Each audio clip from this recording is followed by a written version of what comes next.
Welcome to Shortys Hattery.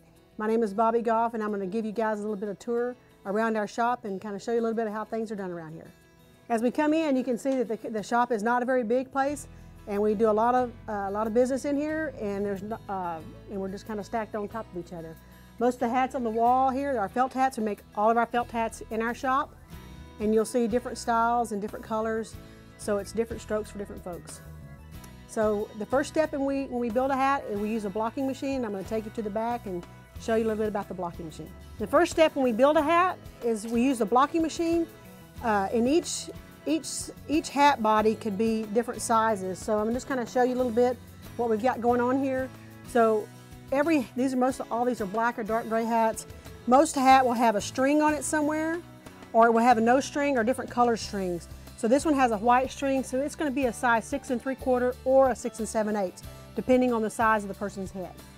So then we find the block that best describes that person's head shape, and this one's actually going to be an extra long oval, or just a regular oval hat, because it matches his head shape that we have drawn out on this paper.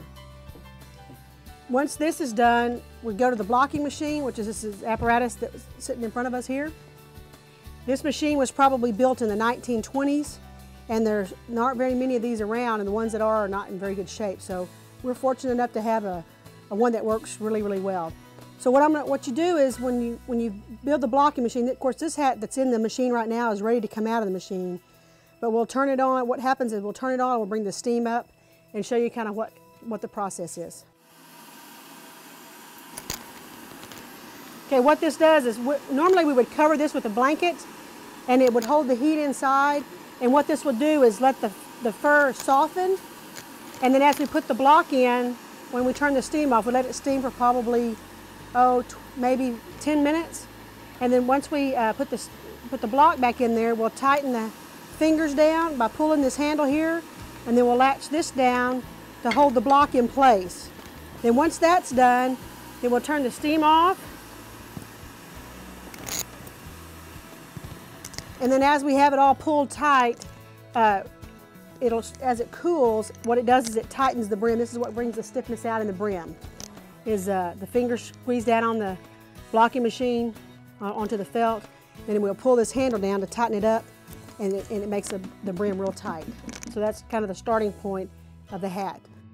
Okay, so after we use the blocking machine, we come back to the crown iron machine, and as you can see on this brim here, it's got teeth marks where those brass fingers were holding this brim down.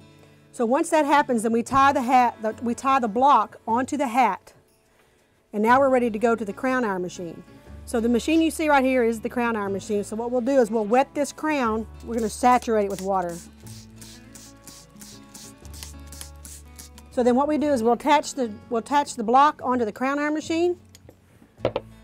Okay, and then we'll start the machine, and as the machine turns, this iron here will actually iron out the brim, iron out the crown, so it'll rotate around the hat.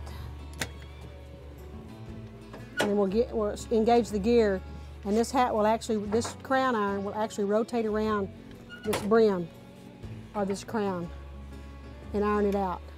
So what this does is what this will do will bring out the stiffness in the crown. But this is the first two steps in making a hat, and then after this step, the hat has to sit for 24 hours.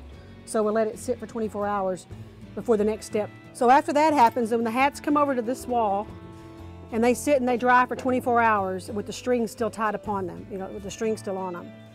And then after the next day, they come in and they can actually sand the crowns. And if you're looking at Rosebell right here, we hand sand the crowns. We use the blocks that are in them, and they sand the crowns to get the look that we're looking for in the crowns. Then after the crown is sanded, the next step in the process is putting the crimp line in.